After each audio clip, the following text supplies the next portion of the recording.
when the Prophet brought the teaching of Islam, he brought a teaching of equality, where the rich and poor were now equal. Men and women had an equal status in society.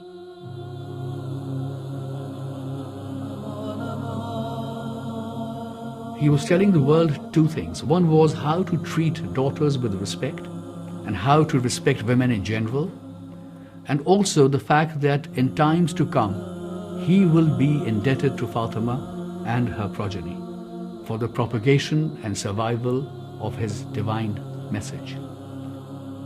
The message of love, of equality, of justice, of peace, not a message of what Islam has now is interpreted to be. At a very young age, she accomplished so much. In 18 years of life, we find that she leaves a legacy like none other. She is one woman who is the axis between both imamat and nabuwat.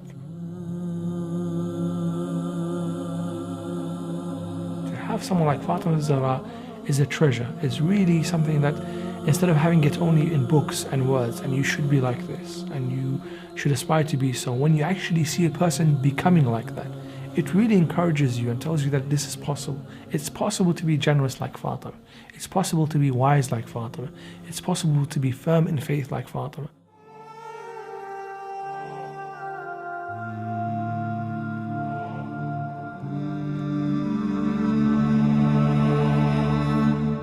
O people, know that I am Fatima, and my father is Muhammad. I will say that repeatedly and continuously. I do not say what I am saying mistakenly, nor do I do what I do aimlessly. A messenger has come to you from among yourselves. So if you know him and you know who he is, you will see that he is my father, not the father of any of your women.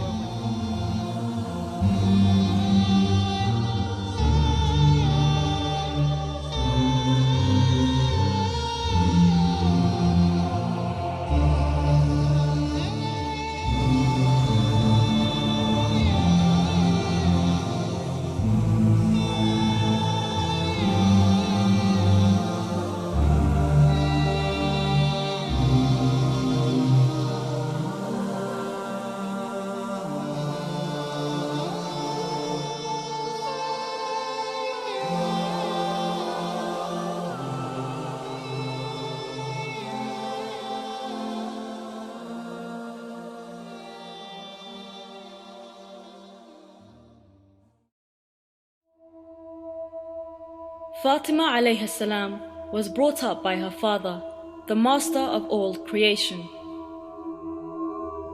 He fed her with his talents and mentality. He taught her the Quran and all things about the verses of verdicts, the causes of the revelation of verses, and other things concerning the Quran. He educated her the rulings of the Sharia, the nobilities of character, and high morals and principles. He upbrought her on the sincere faith in Allah, the creator of the universe and giver of life.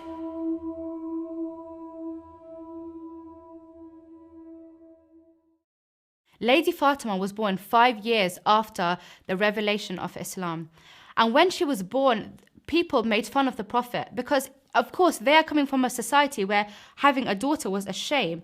They said to the Prophet that your lineage will be cut off. You don't have a son.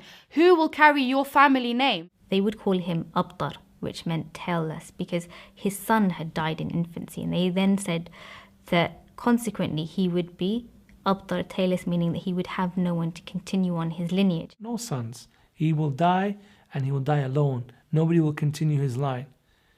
And so the Quran, a whole chapter was dedicated to refuting this.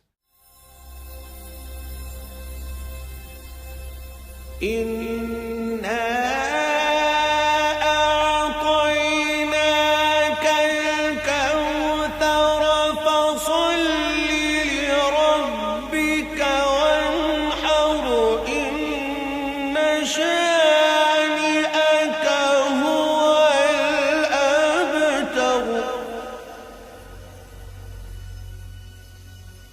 we have given you, we have promised you and will give you the abundance. And the meaning of abundance is several here. So say to your enemy, or tell your enemy, that he is al-abtar.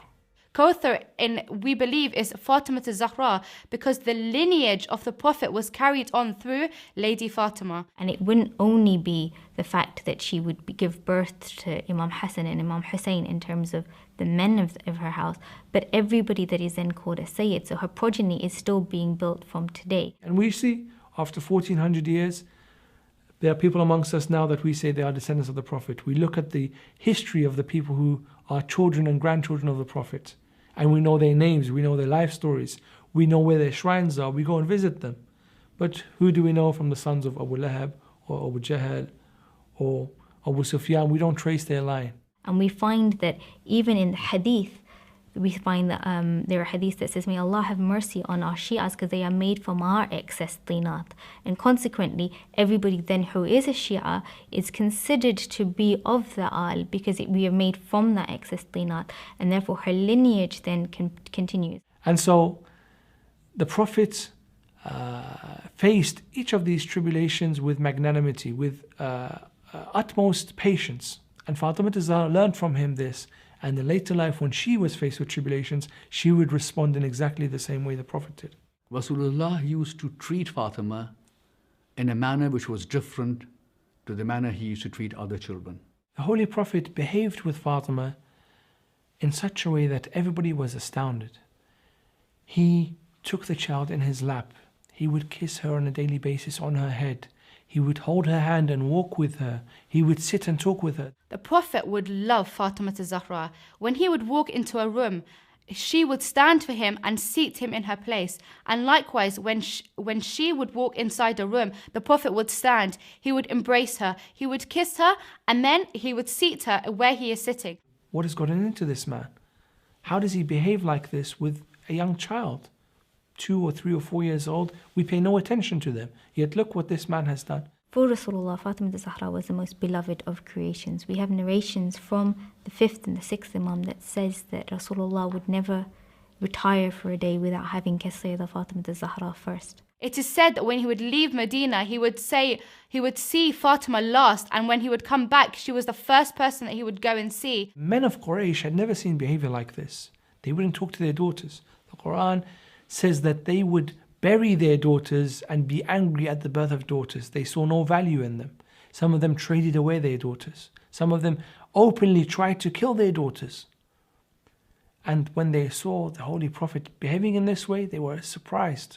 And for a man at that time to do that to his daughter was surely a bewildering thing. He was telling the world two things. One was how to treat daughters with respect, and how to respect women in general, and also the fact that in times to come, he will be indebted to Fatima and her progeny for the propagation and survival of his divine message. The message of love, of equality, of justice, of peace, and not a message of what Islam has now is interpreted to be. You need to behave in the right way because this young child today will be the mother of tomorrow. This young child today will be the wife of tomorrow. This young child today will be the supporter and the maker of society tomorrow. If we mistreat her today, we suffer tomorrow.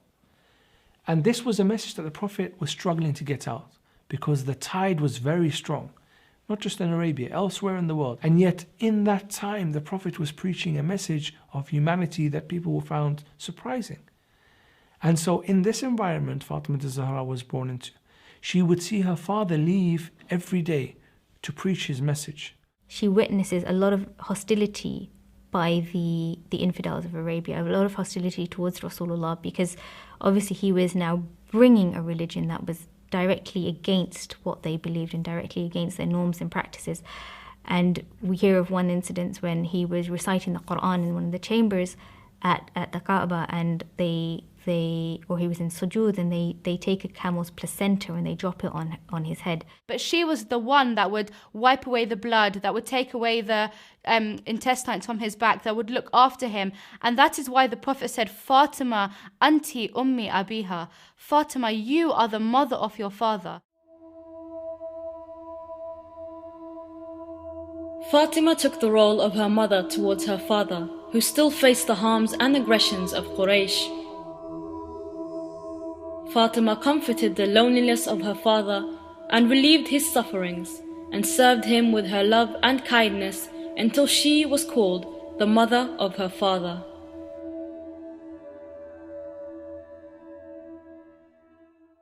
So Fatima grew up in a life of jihad. This is jihad. The jihad that we talk about isn't attacking the weak. The jihad is facing those who are stronger than you.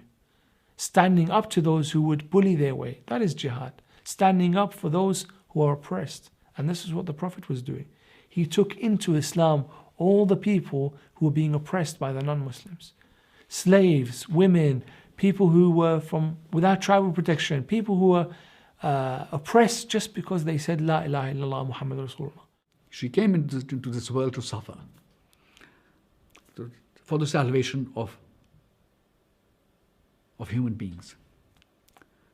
And that from the whole childhood, right to the age when she achieved her martyrdom. This lady, this noble lady, Salamullah alayha, she endured suffering and endured it with patience.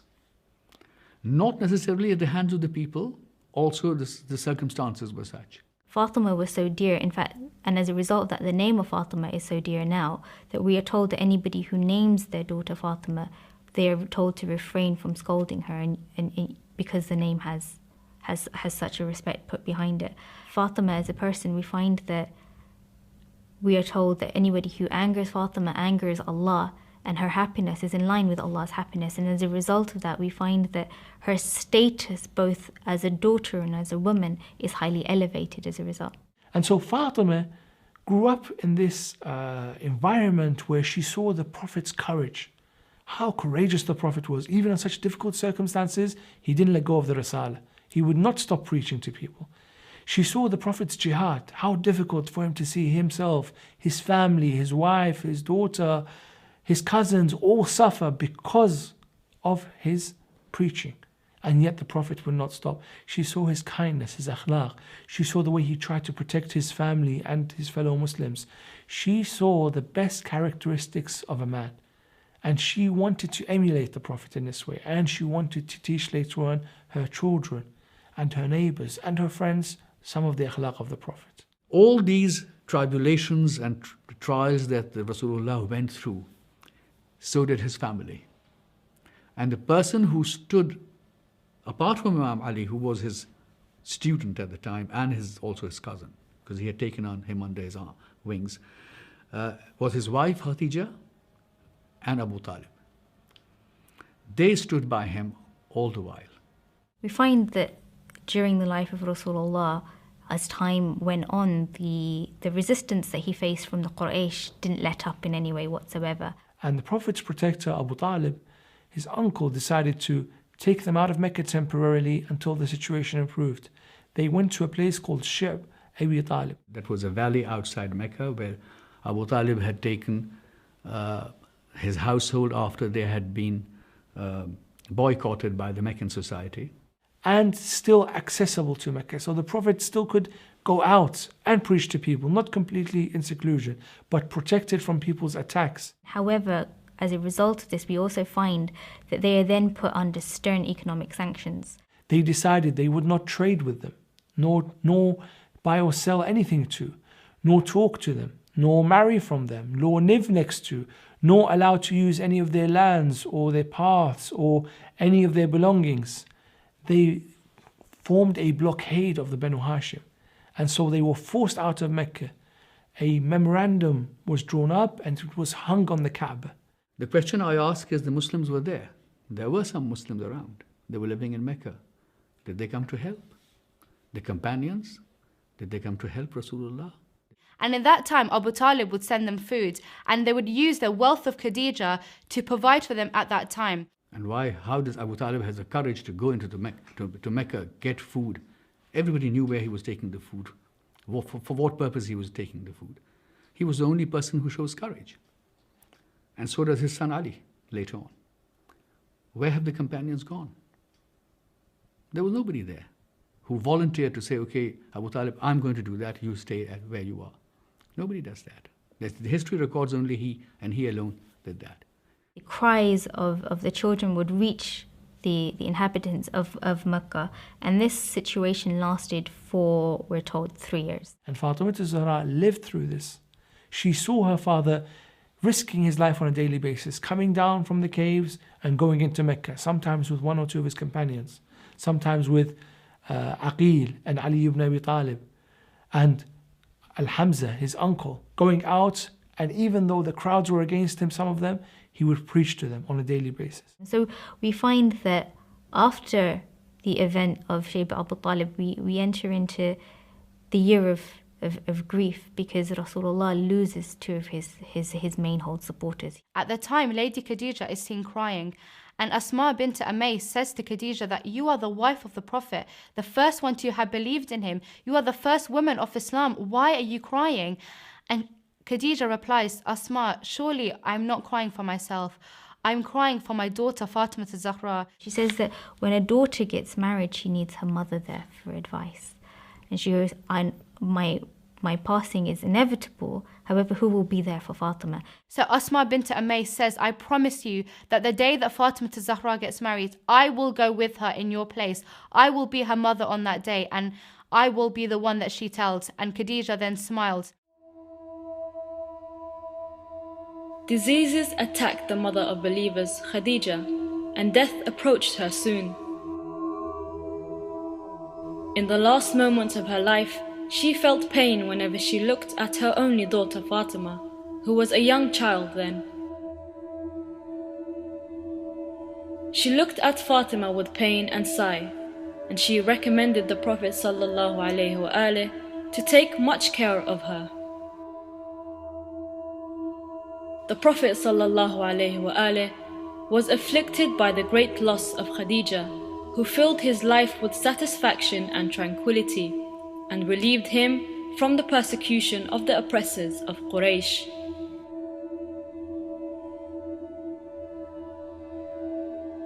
He was very sad when she died. He washed, enshrouded, and offered the prayer on her. He dug a grave for her and buried her in it. The loss of Khadija caused the Prophet a great sorrow, until he called that year in which Abu-Talib had too died, the year of sorrow. And yet, at the age of 8 years old, she was faced with possibly the biggest calamity of her young life, the loss of her mother Khadija. Her mother had died, leaving Fatima Zahra orphaned at a young age of 8 years old, without a mother, without a protector in her household, was very difficult for her. When Khadija dies, the Prophet is grieved. He weeps. He buries Khadija, and he weeps over her loss. And it is said that years after Khadija died, whenever the name Khadija was mentioned, the Prophet would start crying. And in that same year, we find that he loses Abu-Talib. And Abu-Talib had adopted him at a very young age because of his father had passed away and his mother had passed away. And Abu-Talib had adopted him when he was 8 years old upon the death of his grandfather, Abdul-Muttalib. And so therefore, Abu-Talib was the Prophet's guardian until he had reached 53 years of age. With these two persons no longer there, Jibreel appeared to Rasulullah and said, your protector has passed away, you leave Mecca. And it is not safe for you in Mecca anymore. The Quraysh are plotting against you. These tribes came together and they said, we will kill him. And we will take one person from each one of these tribes so that no one will be held accountable for his death. And so the Prophet decided to leave Mecca. He was told by Jibreel, tonight they will attack your house. So find somebody of you, somebody like you, to stay in your place and leave. He asked Imam Ali alayhi salam to sleep in his bed. And of course, this is a very scary thing because they did not know what would happen to Imam Ali. Imam Ali says to the Prophet that, is this what you want? Will this make Allah happy? Will my sleeping on your bed preserve your life? And Rasulullah said, yes, God has assured me that I will be safe. Imam Ali said that was the best thing I could hear from my mentor and my brother. What this incident not only shows is the relationship between Rasul and Amir al-Mu'min, but also how much trust there was. Because Rasulullah entrusts his daughter to Amir al-Mu'minin. She was still there.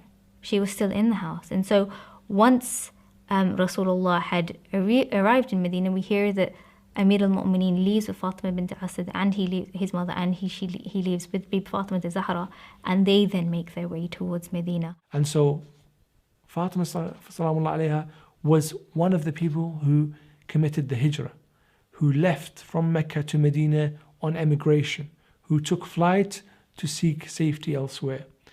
And the Prophet waited for them before they entered Medina and entered together to the welcoming of the people. The people of Medina were glorious. They were so joyful. They stood in lines awaiting the Prophet, and when they saw his camel, they started reciting the famous Tala al-Badr, "Oh, the wise moon that has rised over us." They were brilliantly excited. They were fighting over where the Prophet would stay. One would say, he should stay with me. Another would say, no, he should stay with me. And of course, the Prophet stayed where his camel stopped. There, Rasulullah began building the society that Abu Nasr al-Farabi refers to as Madinatul Fadila. He began to implement the system of justice and order which was divinely decreed by God to him. And Fatima Zahra, for the first few days of her life, found herself a stranger amongst the people and found herself a force for education. Though she was 80 years old at the time, the people of Medina, most of them were new to Islam. And she found herself helping the Prophet in spreading the message. She began to teach all that her father had taught her, i.e., the grammar, the Arabic grammar and language, theology and philosophy as a part of theology, and ethics as a part of religion, of how we should treat our fellow human beings. And so from the young age, she took upon herself in Medina after the Hijrah to teach people the basic tenets of faith, to explain to people what the Quran meant in these verses, what the Prophet wanted them to do, how Islam is made up of, what beliefs must you have and how do you come to these beliefs. And even though the following years were very difficult, Fatima Zahra found herself in the shoes of her father, representing her father and representing Islam. There's a narration once that a woman comes to her and she asked her numerous questions and she apologizes, and Fatima Zahra said, surely I do not tire because Allah is giving me my reward for answering your questions. In that society, the importance of neighbor, irrespective of who your neighbor was, whether he was a believer or a non-believer, a Jewish or Christian or believer in one God or many gods, if he was your neighbor, you were duty bound to care for him. And if your neighbor went to sleep hungry, you were not a believer in Islam. That was what the hadith of Rasulullah was. He whose neighbor goes to bed hungry is not a believer in God and is not a Muslim. The Prophet, at the beginning of his move to Medina, was faced with a lot of questions. He had to deal with some of the tribes that were allied with the Quraysh, who were willing to kill Muhammad at any time. He had to deal with the Jews of Medina, who were looking for a prophet, but when they were told that he was Muhammad, they decided to say, no, not this kind of prophet. We don't want Muhammad. He had to deal with the old Arab customs. He had to deal with the friction of the emigrants, al-Muhajirun, and the people of Medina themselves, al-Ansar. So Fatima Zahra had a role in spreading the message herself. Even though Rasulullah now is in Medina, we find that Islam now is becoming stronger because people now have a place to pray freely. People now learning from Rasulullah and his daughter. When more and more, the greater amount of knowledge was spread among women and men, there was obviously greater wisdom, greater understanding, and consequently a more peaceful atmosphere prevailed in the city. And that became eventually an envy a source of envy to Quraysh, because they thought after evicting him from Mecca, Muhammad's base, his ancestral base, has been destroyed. He will never ever be able to establish himself anywhere. 1 year after the Prophet's immigration to Medina, the infidels mobilized their men and headed towards the Muslim stronghold, intending to destroy the new faith.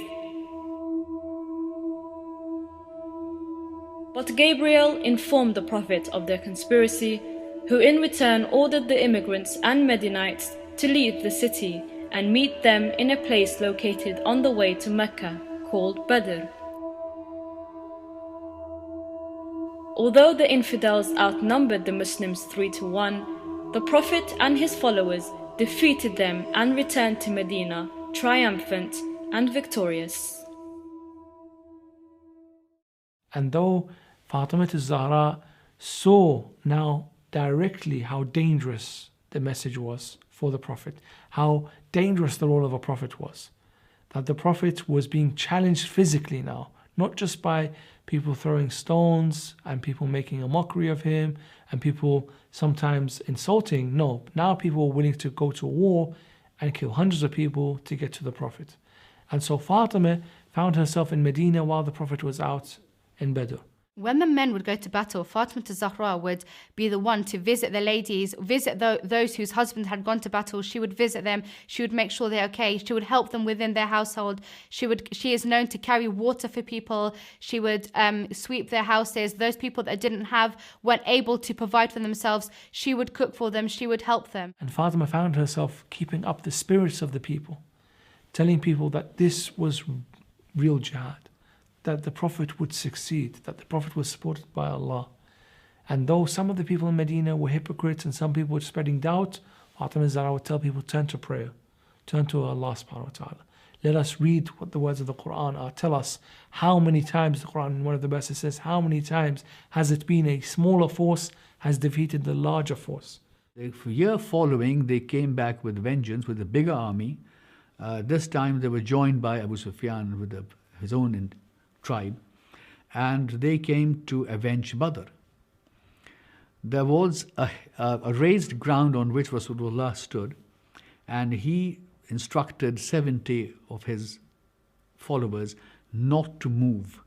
Those that were on the mountain pass were witnessing the war that happened, the battle that was happening down below, and it came to a point where it seemed that the Muslims had won this war because there was the collection of booty that was happening, and Khalid ibn Walid was now fleeing the battlefield. Because of the gathering of booty, those that were on this mountain pass, having witnessed this, assumed that the war was over and started to dismount themselves. Even though they were instructed to not dismount, they dismounted, and because they were dismounted, Khalid bin Walid saw this happening, regrouped his troops together, and then ambushed the Muslims from behind. And in which Hamza bin Ahlulbayt was killed, and after his body mutilated in a most horrible way. And the Prophet himself was struck by sword, by arrow, by rocks, by shield, so that he was bleeding from his forehead and from his mouth. And it is said, narrations say, a voice cried out, "Qutila Muhammad." Muhammad has been killed. And in that difficult battle, everybody fled. The Muslim men started to run away thinking, oh, the Prophet's died. Now, we don't have any uphold. What are we going to do? Only handful of truthful Muslims stayed behind with the Prophet. And Ali would fight until his sword broke. And the Prophet took his sword and gave it to Amir al-Mu'mineen. And Amir al-Mu'mineen would strike and fight and defeated all the champions of Quraysh until a voice was heard in the heavens, La fata illa Ali, la sayf illa dhul faqar, which was the sword of the Holy Prophet. News had reached Medina to say that Rasulullah had passed away. And so Fatima al-Zahra with Safiya, the aunt of the Prophet, and together with some other women made their way to the fields of Uhud. When they got there, Rasulullah was in fact alive. Imam Ali brought some water in his shield, so that the Fatima al-Zahra was able to clean the wounds of her father. She burnt a corner of the mat on which Rasulullah was sitting and used the ash to stop the blood flowing from his gums. And that's how she gave him the medical first aid, if you like, on the spot.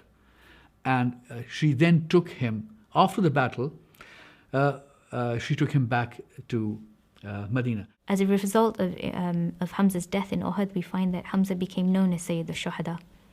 And he was known as that until the Battle of Karbala took place, and Imam Hussein was then known as Sayyid al-Shuhada. And at that time, the Prophet was grieved, and he told Khadija and the women of his family to mourn his uncle Hamza. Abdul-Muttalib's daughter was the one who led the majlis, if you like. And in her home, the Ansar performed the first majlis which the Shias are accused of performing in commemorating the martyrdom of Karbala, of Imam Hussein at Karbala. That was the first majlis that took place in Medina, in the lifetime of Rasulullah, on his instructions. And so we see that the life of Fatima isn't one of only somebody who awaits results, is sat at home waiting for direction. She herself has initiative. When the people say that Muhammad is being killed, she comes out to the battle to see what has happened, to tend to her father. She is leading from the front, as we say. You would expect most women in that time to start crying, to maybe lose their faith, to do all sorts of things. But instead, Fatima carries herself well, has strength and conviction to go out and tend to the Prophet. What a difficult circumstance, yet how well has she behaved in that situation. Having brought her father safely back to the city of Medina, Fatima Salamullah alayha went back with her normal life of lecturing and teaching during the daytime and looking after her household in the evenings and at night, and never neglecting her remembrance of God and her prayer. And her supplications became well known.